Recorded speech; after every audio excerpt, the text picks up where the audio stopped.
bem-vindos de volta ao Viagem Sem BO, o podcast que a gente fala sobre muita viagem e também sobre os problemas que podem acontecer e como resolver. E meu convidado hoje é o Nilson. Nilson é meu cliente e passou agora, por uma experiência de fazer a volta ao mundo com a TAP. Então, se você não sabe, é possível comprar um bilhete de volta ao mundo com a TAP, só que, assim, é algo um pouquinho complicado. E, Nilson, já te agradeço pela disponibilidade, te agradeço pela atenção comigo. E, cara, se apresenta para o pessoal, conta um pouquinho mais como é que foi isso tudo. Ah, claro. Valeu, Rodrigo, pelo convite.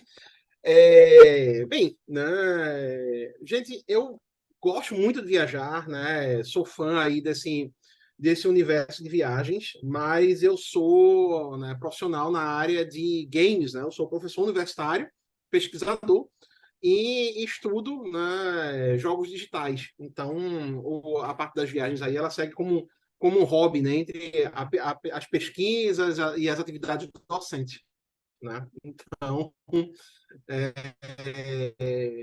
é daí que eu estou partindo, né? E a questão da TAP, né, gente? Gente, dá um trabalho. Dá um trabalho para fazer essa missão, né? Mas é um sonho que eu tinha, né? De longa data, assim. Cara, eu cresci sem nunca ter viajado de avião, sabe? Só fui viajar de avião pela primeira vez já quando tinha terminado a faculdade. A Oi, né, pagou minha passagem de Recife para o Rio de Janeiro, no Quantos processo de anos? trainee.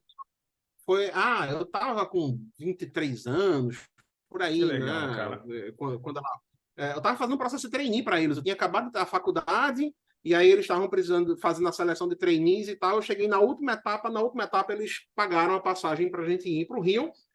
Foi a primeira vez que eu viajei de avião, né? Só que aí eu tomei gosto pela coisa, né? Entrei no mestrado e comecei a viajar, né? Aí você começa pelo básico, né? Você vai para... Acho que o lugar mais fácil para a gente que está aqui no Brasil viajar é Buenos Aires. Buenos Aires é um lugar barato, passagem e barato para ficar por lá, né? Então, comecei pelo básico e aí, cara, eu não parei mais, assim.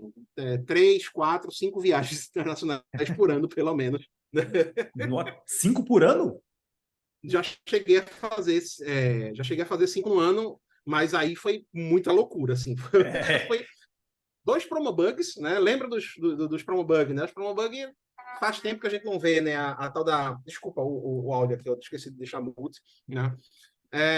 Os promobugs, eles também chamados de mistake fare, né? Quando a gente tem um erro na precificação, né, das passagens. Então, se o pessoal acompanha o Viagem CBO aí, eles devem conhecer, né, a questão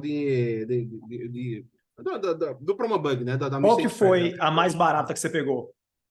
Cara, eu fui para o Havaí, R$ 640 e de volta. Eu fui para a Turquia por 400 e de volta. Olha só, vê, sensacional, né? E Eu consegui fui pro... Tailândia uma vez, 600 Uhum. reais e de volta. Mas Pronto, aí não foi. eu consegui pegar 3 promobugs já, né? Uma foi para a França, foi na casa de 700 e pouquinho. A outra foi para Nova York, também foi na casa de 700 e pouquinho. E a primeira foi a do Havaí, né? Aliás, não, a primeira foi a da França. A do Havaí foi a segunda que eu consegui. Aham. Também nessa casa aí, de 600 e pouco e tal. Né? E aí, esse ano que eu viajei 5 vezes foi porque teve umas promoções dessas, assim, que não dava pro cara perder, velho. E nisso aqui eu acho que é importante atualizar o pessoal, porque muita gente me Uhum, pergunta assim, Rodrigo, como que eu vejo se uma passagem é bug? Como é que eu vejo se é uma promoção? Até porque não sei se você sabe, esse ano deu um uhum, problema muito grande com a Latam, porque a Latam comercializou passagens aqui de São Paulo para Frankfurt por R$ 1.700 a executiva. Então, assim, muita gente comprou, porque estava um preço realmente em conta, não vou te falar que estava de graça, mas estava um preço em conta. E aí, uhum. o que a Latam fez? Começou a dar downgrade em todo mundo. Falou assim, olha, desculpa, eu lancei errado, isso não era preço executivo, era o meu preço da econômica, estou te jogando na econômica. E aí a gente entrou com várias ações para discutir o quê? Olha, não, isso aqui não foi um bug, pelo contrário, isso aqui foi uma oferta, até porque você aqui já vendeu por 2.000, você aqui já vendeu por 1.800, R$ 1.700 não é absurdo, é barato, mas é um erro promocional seu, você que cumpra com seus erros. Nenhuma das pessoas foi responsável pelo erro, a culpa foi exclusiva da TAM. Agora, é diferente de uma situação como esses casos nossos, se a companhia te notificasse, ou me notificasse falando assim, Rodrigo, esse valor aí de R$ 300, R$ 400 para a Turquia não dá para usar, Nesse caso, eu não teria muito o que fazer, não teria como discutir isso judicialmente, porque é um bug. Então, se a companhia se mobiliza para cancelar essas passagens, se é um valor, vamos falar de 20%, 30% do valor normal da passagem, aí dificilmente o judiciário mantém. Agora, quando são ofertas que a gente consegue mostrar que elas já aconteceram no passado, aí é muito difícil para a companhia falar que isso é um erro. Então, assim, muitas pessoas têm esse medo, de como é que eu provo se foi um erro ou não. O que eu falo é, se a passagem custou mais de R$ 1.000, você consegue discutir que não foi um erro, tá? Agora, assim, óbvio que eu não estou falando de uma executiva, sei lá, São Paulo, Tóquio. Eu tô falando assim, de um voo normal para a Europa, a gente já viu uma volta de Lisboa para o Brasil por 12 mil milhas da Azul. Tem um valor de mercado de R$ 240. Então, assim, eu falo que qualquer passagem acima de R$ 1.000, a gente tem provas e tem elementos para conseguir discutir que não é um erro, né? Que, na verdade, se trata de uma oferta da companhia que depois ela se arrependeu. Agora, nesses casos, é conseguir um promobug. A companhia não se manifestou, você viajou, perfeito, você não está fazendo nada de errado. Comprou uma passagem e tem seu direito de viajar. É ela que teria que, em tese, correr atrás de cancelar e aí te reembolsar por esses valores. Pois é, e aí tudo tem um custo, né? Tem um ônus para a empresa. Se a empresa ela resolve cancelar uma passagem dessa, ela vai estar se envolvendo em bastante repercussão negativa nas mídias sociais e nos contatos com os clientes, vai desagradar muita gente. Na verdade mesmo, assim, gera tanta divulgação, tanta perspectiva positiva no caso, né? Se não cancela uma passagem, que não sei se o que é que eles pensam assim na hora de cancelar isso. Acho que às vezes é melhor arcar mesmo, né, com a falha. E na boa, assim, como você mesmo destacou, existem promoções que ocorrem nesse nível, que ocorrem nessa faixa. Não é algo tão surreal assim, né? A gente já viu passagens com milhas e passagens com a preço pagante que não era muito diferente disso. Já vi passagem para os Estados Unidos sem ser Promobug por R$ 1.050. Sim, eu Então, quase comprei uma ida e volta agora para os Estados Unidos, R$ 1.000 cada uma.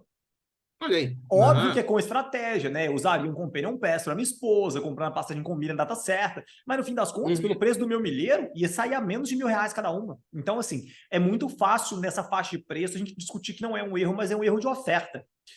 Mas aí, assim, tomou gosto por viajar, e aí eu quero saber onde você descobriu essa volta ao mundo de onde você ficou sabendo que isso existia? Cara, quando eu comecei a entrar nessa lógica de viagem, né, eu comecei enquanto estudante de mestrado, ganhando uma bolsa de mestrado. Não sei se você lembra, mas as bolsas de mestrado no Brasil, elas ficaram paralisadas sem reajuste durante muito, muito tempo. Então, o que eu ganhava logo quando eu entrei, não era nem nessa época da paralisação ainda, era R$ 960.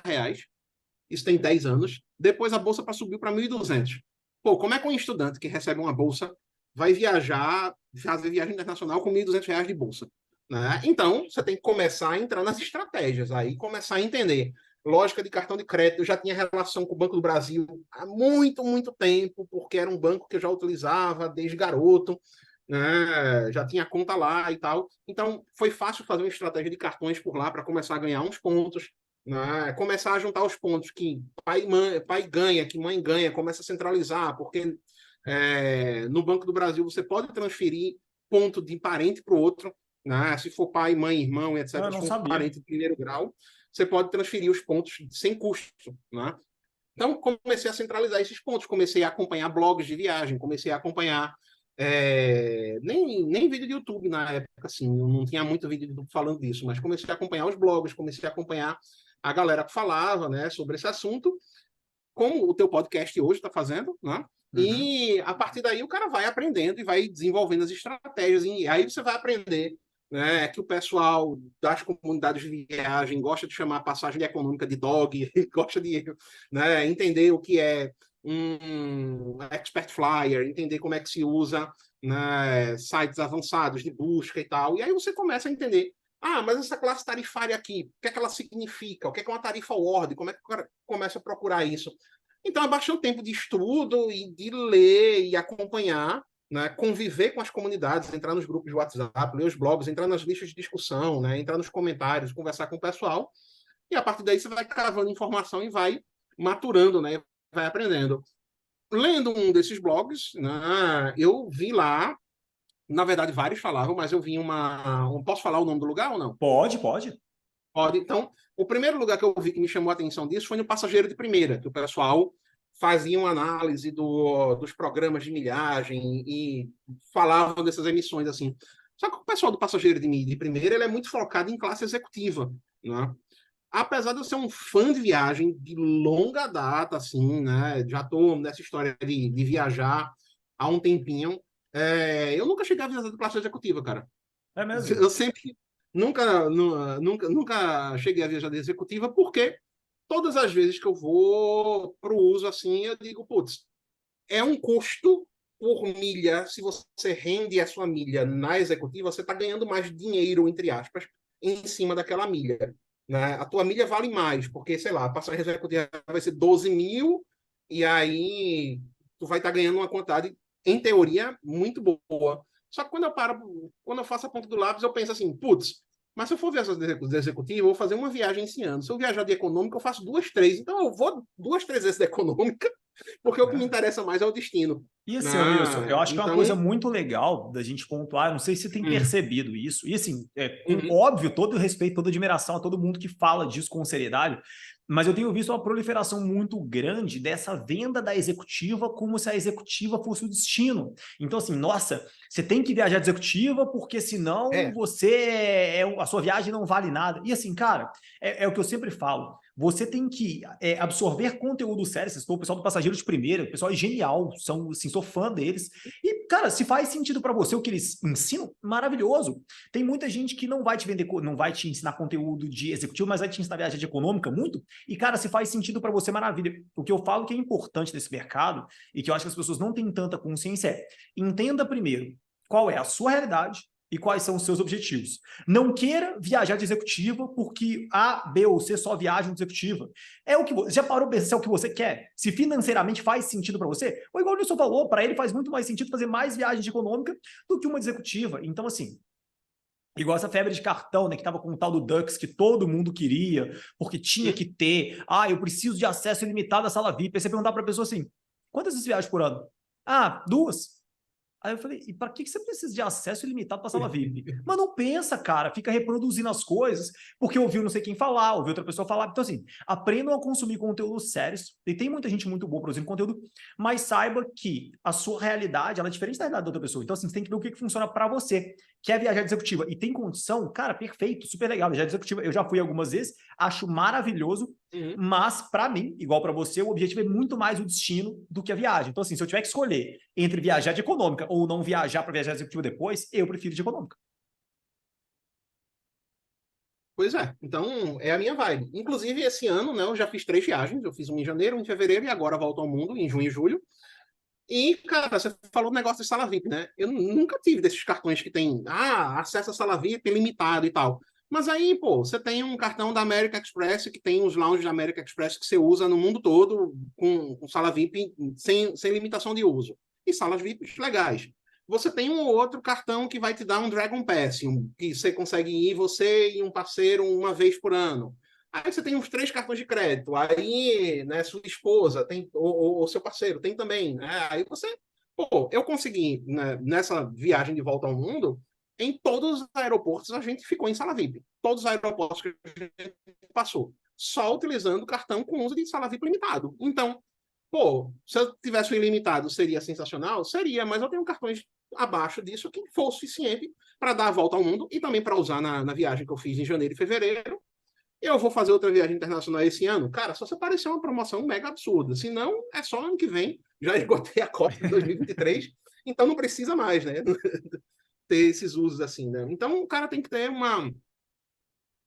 menos aquela coisa de cair na venda do mega luxo e da questão das aparências e fazer uma viagem que seja confortável, né? E que seja adequada, assim. Eu acho que é minha vibe. Mas, né? Se o cara tá naquela situação que ele só pode fazer 3 viagens por ano, se ele viajar de executiva ou de econômica, não vai mudar o número, ele já saturou a quantidade de tempo dele, e aí o cara pode pagar as 3 de executiva, vai lá e se divirta, cara. Acho sensacional. Não tô lá ainda, não A sei se meta é chego chegar lá, lá um dia. mas estamos aí, né? O E negócio é aí, conhecer o mundo. você estava me contando que você começou, estava consumindo conteúdo lá do pessoal do Passageiro de Primeira e que foi lá a primeira vez que você viu essa questão da volta ao mundo Uhum. da TAP, correto? Eu tenho outros lugares que eu acompanho também, eu gosto muito do meu 1.000.000 de milhas. né? Gostava também muito do material do pessoal do Mestre das Milhas. Hoje eu leio um pouco mais, mas ainda tem muita coisa boa, né? O pessoal do Ponte para Voar também. Enfim, né? Lugar bom não falta para a Sim. gente se acompanhar. Mas o mais interessante é você tentar formar um senso de discussão com a comunidade, com a galera que está lá contribuindo, né? Está lá nos comentários, está acompanhando. Isso é que eu acho que é uma coisa que serve de proveito para muita gente, assim, que é bem legal. Né? Tá. E aí, essa viagem da TAP, você começou a estudar sobre ela e aí você viu que isso era possível. A minha primeira Uhum, dúvida é porque tem muitos detalhes para a gente falar. Qual que é o uhum. preço de uma volta ao mundo com a TAP? Cara, são 250 mil milhas por passageiro, mais as taxas, né? Uhum. Se for de econômica. Se Tá, for de executiva, são 350 mil milhas, mais as taxas. tá. E o O menino que da TAP é daquele programa é, Miles and Go, correto? Do TAP Miles and Go. TAP Miles and Go, E que qual? transfere do Livelo, assim. A gente consegue mandar do Livelo, por exemplo, do Esfera para lá. Né? Quer dizer, o Esfera eu não tenho certeza, mas eu tenho quase certeza que sim. Né? Aham. Acho que também deve dar para mandar do Itaú também, mas no Sabe meu qual que é a caso eu uso mais o proporção? Livelo. Olha, é um para um. Um Não, para um? um para um. Teve rumores de que iriam diminuir, né, a proporção, como fizeram no Flying Blue, por exemplo, 2 para 1, mas por enquanto é 1 para 1. E, Então, dá para, assim, se você assina o Livelo e compra milhas, suas milhas não são orgânicas, dá para comprar aí um milheiro na casa de R$ 33, R$ 35, às vezes até 31, dependendo da promoção. então a gente está falando de uma volta ao mundo por menos de R$ 7.000, fora as taxas, é isso? É exatamente isso. Que isso, cara. É Não exatamente isso. Tá. Né?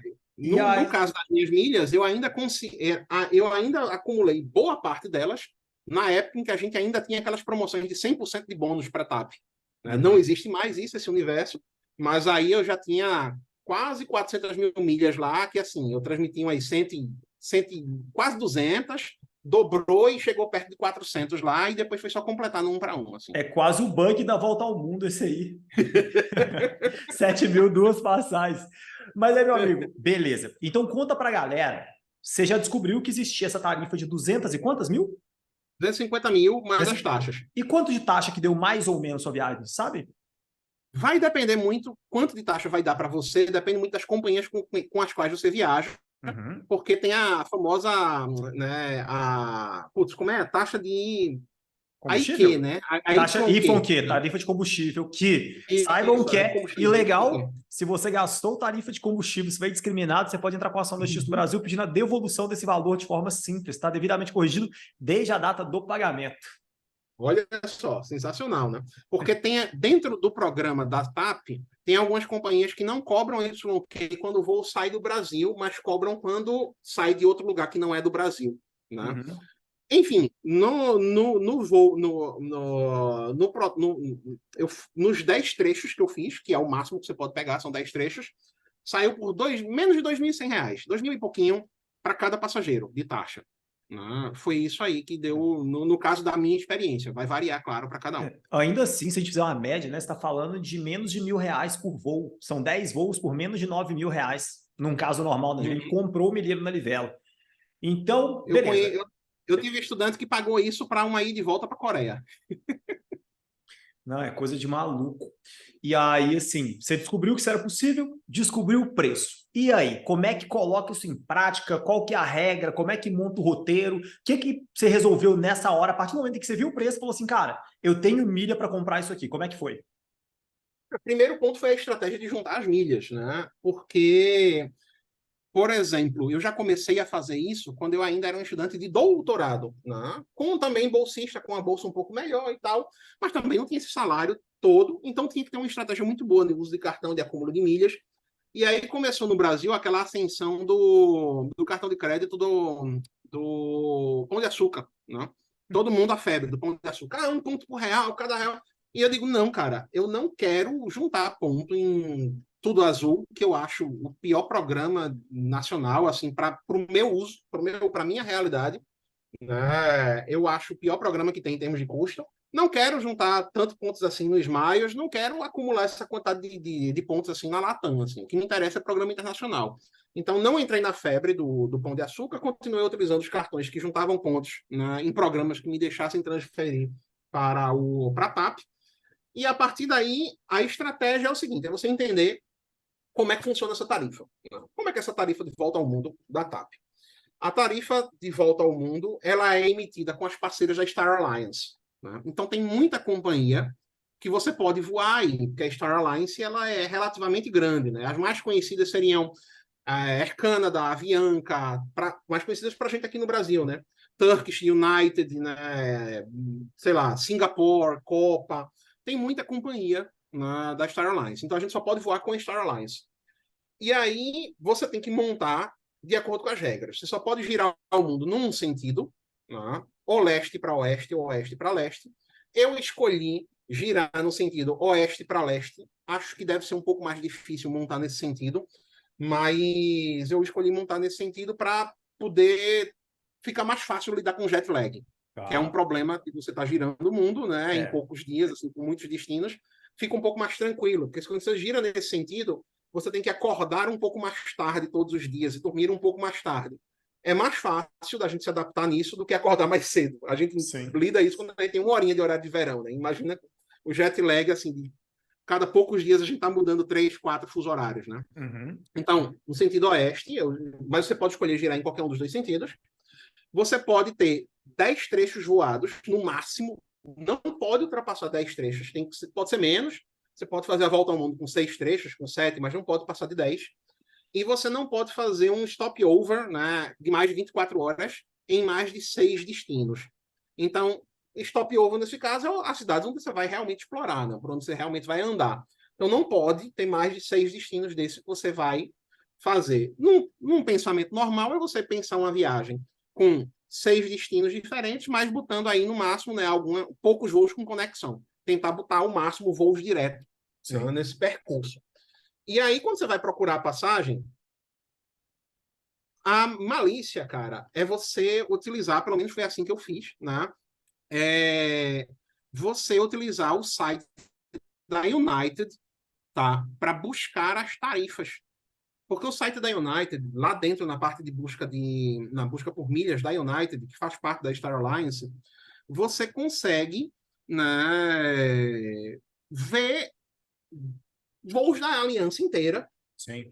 dentre um lugar e outro, de um lugar para o outro. E aí você vai procurar dentro da United, dentro do sistema de buscas da United, pela tarifa que você está buscando. E aí essa tarifa, se você está querendo montar sua passagem de executiva, ela vai ser a classe tarifária I, que é a classe award de business, né? Ou você vai procurar a classe tarifária X, que é a classe award de econômica. Eu até tentei montar uma passagem dessas de executiva, cara. Porque, realmente, de 500 mil pontos para ir um casal, para 700 mil pontos para ir um casal, eu achei, pô, vai ser a primeira vez na vida que eu vou voar de executiva. Só que a dor de cabeça para montar, de encontrar disponibilidade, estava de um jeito que eu desisti e eu disse, cara, não vale, já está difícil encontrar disponibilidade para montar essa passagem do jeito que eu quero, com só de executiva, só de econômica. Se botar executiva, ferrou. Porque muita gente monta essas passagens, e aí você vê os influencers fazendo isso, focando em eu quero voar na classe executiva da Asiana, eu quero voar na classe executiva da Singapore. Eu não estava com isso na cabeça. Eu disse, eu tenho destinos no mundo que eu quero conhecer, e eu quero ir nesses destinos. Qual é a companhia? Depois a gente vai descobrir. Então, aí eu resolvi baixar para a classe econômica, e aí ficou um pouco mais fácil, né, de montar esse negócio. Não pode ter backtracking, tá? Então, isso é uma coisa que complicou. Na Ásia, por exemplo, eu encontrava muita disponibilidade de voo com a Singapore. E aí eu poderia, teoricamente, ir para Manila, né, ir para as Filipinas e tal, vários lugares interessantes, só que todas as vezes eu tinha que sair do destino, ir para Singapura e voltar para o destino, ir para Singapura e voltar para o destino. E não Não pode pode. fazer isso. Não pode, de jeito nenhum. Porque isso aí configura backtracking e aí você vai ter que arranjar outras coisas. Então, Tá. no meu plano original, eu queria ir para Bali, por exemplo. Não teve como montar Bali, porque a única forma de ir para Bali era voando 2 vezes para Singapura e aí ferrava tudo. E me Tinha conta que uma voar. coisa. Tem Diga limite aí. de tempo esse voo? Eu digo assim, você falou que você pode ter no máximo 6 stopovers, mas, por exemplo, se eu quiser viajar em janeiro e voltar em dezembro do mesmo ano, eu posso? Perfeito. É exatamente assim que o negócio funciona. A partir do momento em que você emitiu o bilhete, você tem que voar, né, com um ano, assim. O bilhete Ah, ele tem validade de um ano, tá? entendi. Mas é um ano, e aí eles não especificam isso muito, mas para mim contou um ano a partir da data que eu emiti. Uhum. Não contou a partir da data do primeiro voo, Tá. tá? Da emissão. Então, eu fiz a emissão deles e aí eu tinha que voltar ao Brasil com um ano. O último voo ele tinha que ser um ano após o final da emissão. Entendi. Dentro desse esquema, dentro dessa perspectiva, você pode alterar até os trechos, assim. Então, não tem muito problema de você pagar uma taxinha de alteração, mas, digamos, eu não quero sair do Japão agora, eu quero sair do Japão daqui a um mês. Você vai no site da United, procura a tarifa order, se você encontrou, liga para a TAP e diz, eu quero modificar esse voo, paga a taxinha de alteração, você pode fazer. Tá. O problema é que numa viagem de volta ao mundo, isso é um efeito dominó, né? Se você altera um voo, provavelmente você vai alterar o outro, e o outro, e o outro, e aí o negócio vai ficando complexo. Tudo que você está contando parece, sim, até ser bom demais para ser verdade. E, assim, quais problemas na prática que uma situação dessa pode trazer? Assim, qual que é, aonde que está a pegadinha? O que tem de complicado nisso para a gente não ver toda hora alguém fazendo isso? Eu acho que o maior empecilho, cara, é a dificuldade para emissão. É aí que fica a grande pegada. Primeiro, porque você só pode emitir isso por telefone, né? Não dá para você fazer uma emissão dessa pelo site. Então, primeiro você tem que encontrar uma passagem que funcione. Você vai ter que olhar a sua disponibilidade, os destinos que você quer conhecer, né? E aí você vai ter que montar um quebra-cabeça. Cara, é literalmente um quebra-cabeça. Eu passei um tempão verificando as possibilidades de rota que contemplavam aquilo que eu queria e que tinham disponibilidades em tarifa X, né? Que era o que eu estava procurando. Não estava procurando a executiva que seria aí. Depois que você monta isso tudo, você tem que ligar para a TAP para fazer a emissão. E a TAP, a gente sabe assim, eu nunca passava menos de uma hora, né, nessa ligação. Geralmente eram em 50 minutos, uma hora, 50, 45 minutos para ser atendido por alguém que pudesse fazer a emissão. Por quê? Eles atendiam relativamente rápido. Alguém aqui no Brasil que não consegue lidar com esse tipo de emissão, toda vez no menu você seleciona, eu quero falar com o pessoal do setor de milhas. E aí eles diziam, quando atendi alguém, vou ter que encaminhar para o setor de milhas. Digo, pô, para que colocaram no menu, né?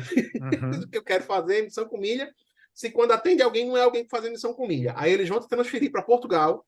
Você vai ter que falar, né, com o pessoal lá em Portugal para poder fazer a emissão. E aí você vai ter que dizer trecho a trecho e eles vão ter que montar. Aí tem um empecilho. Muitas vezes a disponibilidade que você encontra no site da United não vai aparecer lá na TAP.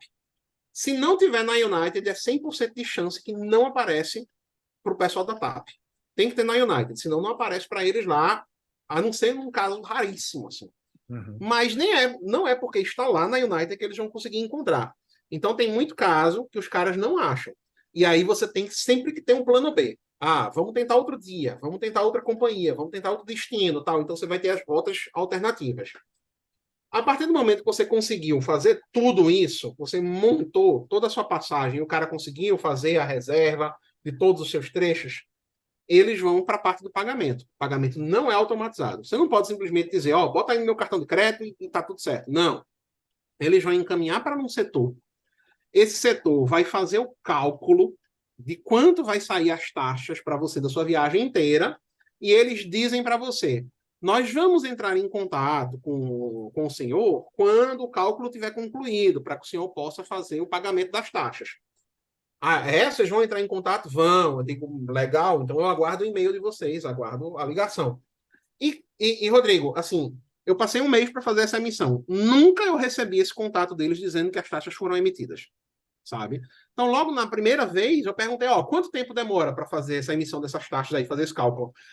Senhor, coisa de 5 dias, 7 dias para a gente fazer esses cálculos. Eu pensei que era muito tempo, mas eu digo, ok, o cara está dizendo que é isso. Ligo com uma semana depois, a passagem tinha sido calculada, eles tinham visto todos os trechos e tinham caído 4 trechos da viagem. Quando caem os trechos, significa o quê? Eles fazem um bloqueio temporário na reserva da passagem e as companhias aéreas, quando você não faz o pagamento, elas cancelam sua reserva. Então, 6 trechos continuavam reservados, 4 não. Então, não conseguem fazer a emissão da passagem. Aí volta para o setor de cálculo para eles fazer. Você tem que verificar se aquele trecho ainda existe. Às vezes o trecho pode não existir, o trecho pode desaparecer, pode ter esgotado.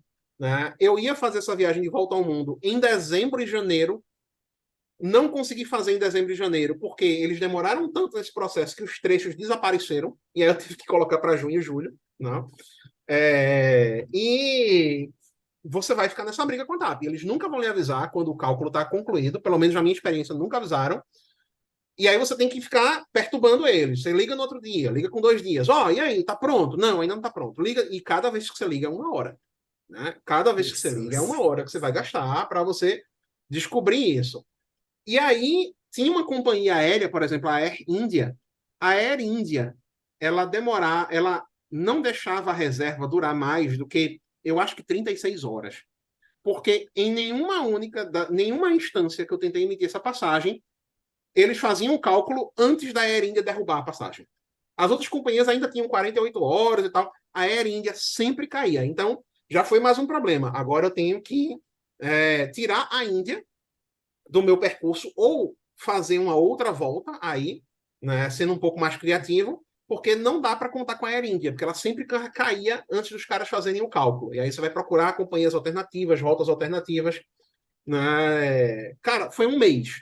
Foi assim, 3 semanas e meia entre todo esse processo, entre eu ter as milhas, montar o itinerário, ligar para lá, conseguir os trechos. Aí tinha atendente que dizia, esse trecho aqui está configurando backtracking. Aí, quando o outro não tinha dito que dava backtracking, já tinha feito a emissão e tinha caído o cálculo.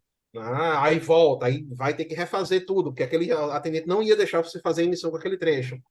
Enfim, foi um mês para fazer isso, de dor de cabeça, de ligação e etc. Quem diz a você que, com 30, já vi postagem de blog, assim, emita sua passagem de volta ao mundo em 30 minutos. Cara, 30 minutos não vai ser nem atendido pelo pessoal da TAP, quanto mais montar teu itinerário.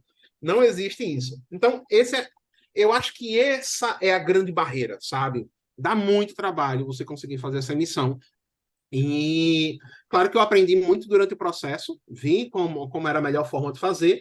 Hoje, provavelmente, seria mais fácil para eu fazer essa emissão, mas não é tão tranquilo assim. Eu utilizei, inclusive, um site chamado Flight Connections para poder achar os pontos. Né? Eu peguei o mapa de quais eram as companhias da Star Alliance, abria o Flight Connection e via quais são os lugares que tem voo direto de um lado ao outro. Né? Então, por exemplo, eu descobri, olha, a United tem voo, né, para o Tahiti, né, para PT. Né? Eu digo, será que eu consigo sair, né, para Papeete e voar de lá e tal?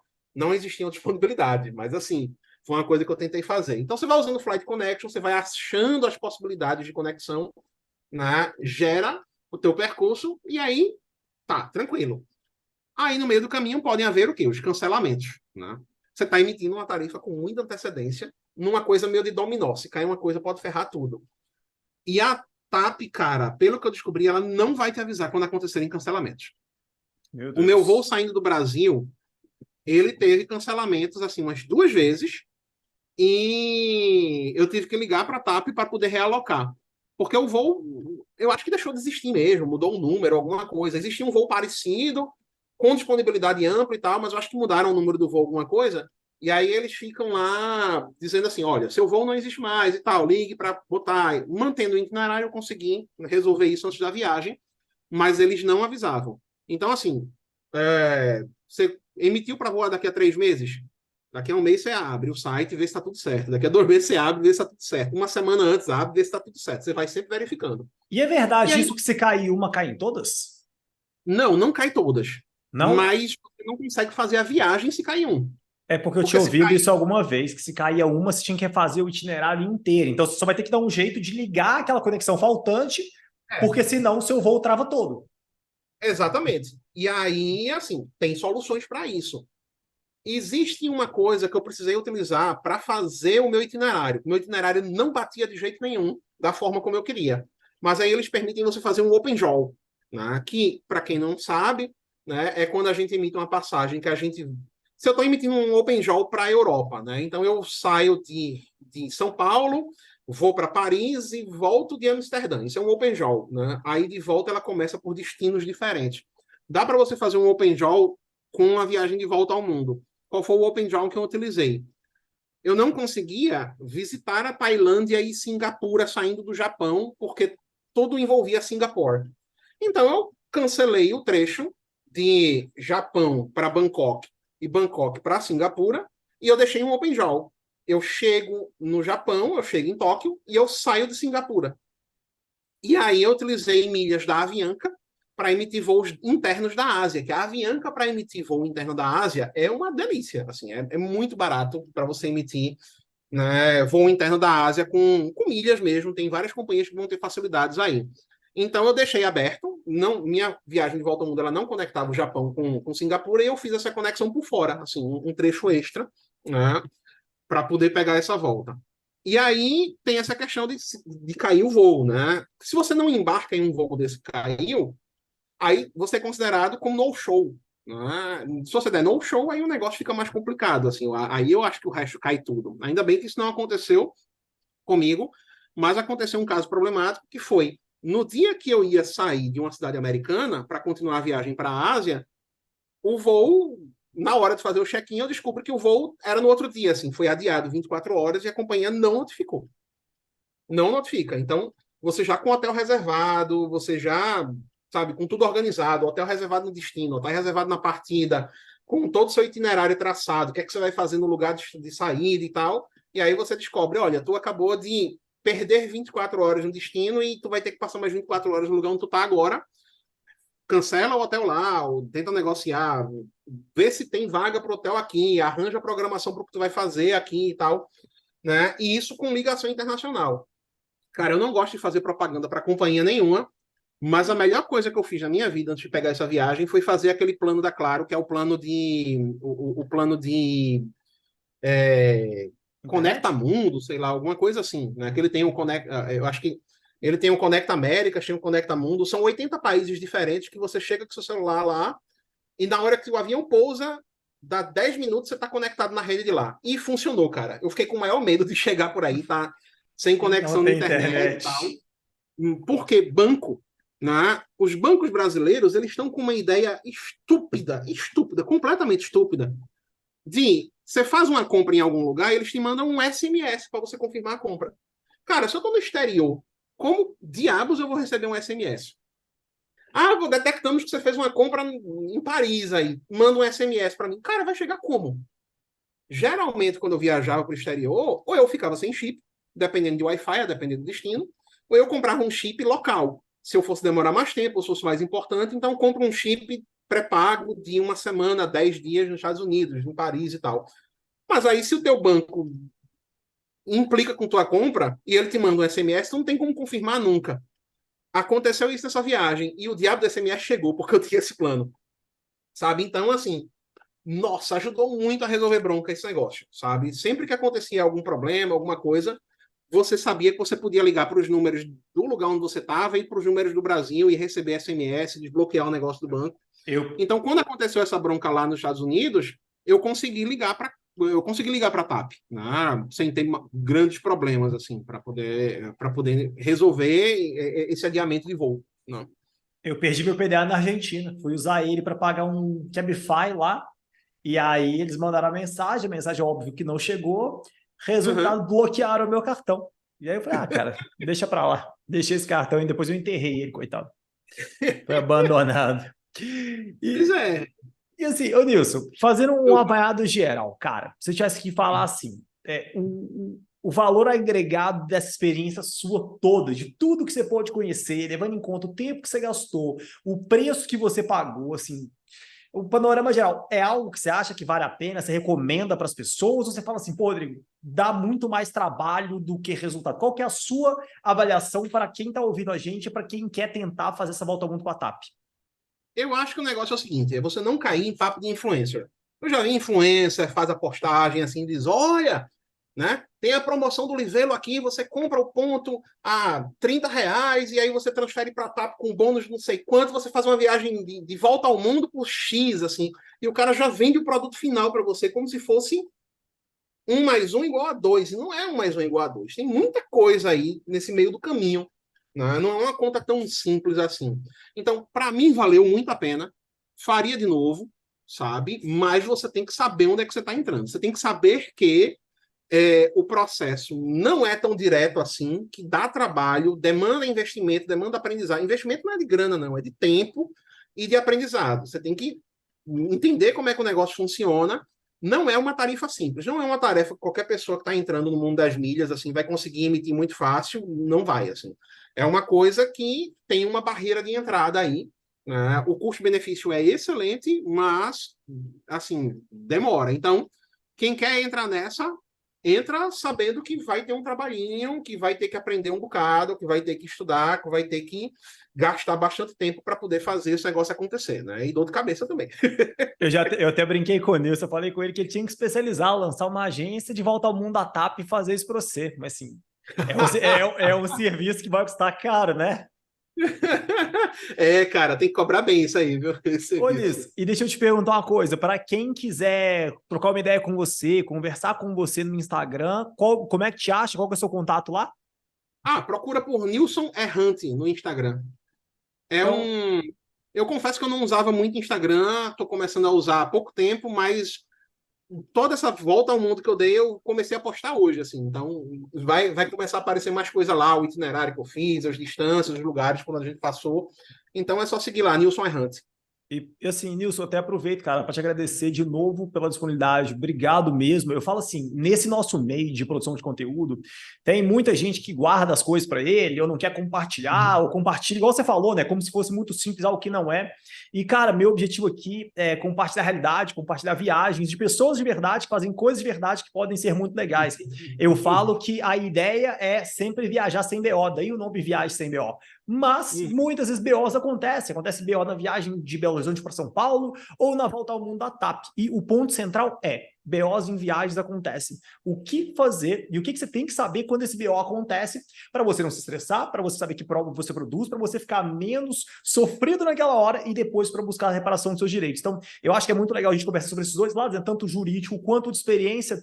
E, cara, de coração, te agradeço demais pela disponibilidade. Obrigado pelo teu tempo. Sei que é muito valioso. E, pessoal, quem quiser seguir o Nilson, quiser conversar com ele, está aqui à disposição e espero que a gente possa conversar mais vezes. Não sei se eu vou encarar essa volta ao mundo da TAP, não. Acho que eu não vou ter essa resiliência, não. Mas para quem tiver interesse, pessoal, é uma oportunidade de aprender muito, de crescer muito e para viajar o mundo inteiro de uma forma bem mais econômica. Cara, obrigado de coração, viu?